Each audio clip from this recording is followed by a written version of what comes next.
There's a man bleeding on a sidewalk in New York City, begging the paramedics not to call for help. Not because he's confused, because he understands exactly what happens the moment someone makes that call. Researchers call the system a carceral archipelago, a connected network of prisons, detention centers, and enforcement agencies that sorts people into who deserves protection and who is considered disposable. Researchers also call what happens next the chilling effect.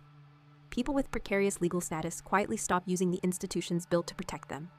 They stop calling 911 when they're assaulted. They avoid emergency rooms even when they're bleeding out.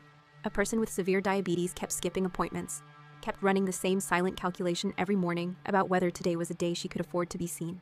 She ran that calculation until the day she died. The ACLU found that 67% of police officers surveyed said this fear was actively making their communities less safe.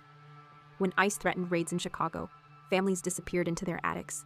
Entire neighborhoods went quiet in a way that had nothing to do with peace.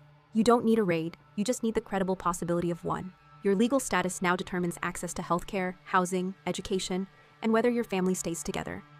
The categories doing that sorting, refugee, illegal, temporary worker, are not neutral. They are tools. And in the world we built, the border is not at the airport anymore. It's at your front door. Your kid's school. Your landlord, your workplace. Ordinary relationships become mechanisms of control. The carceral industrial complex never introduces itself. It just limits freedoms, making certain people afraid to call 911, afraid to put their kid on the school bus on a Tuesday, afraid to knock on a neighbor's door. This is all happening in the United States right now. The teacher didn't sign up for this. Neither did the family across the hall. Neither did you. For the full article, curated by a PhD sociologist, comment complex, or go to the link shown here to learn more and make a difference.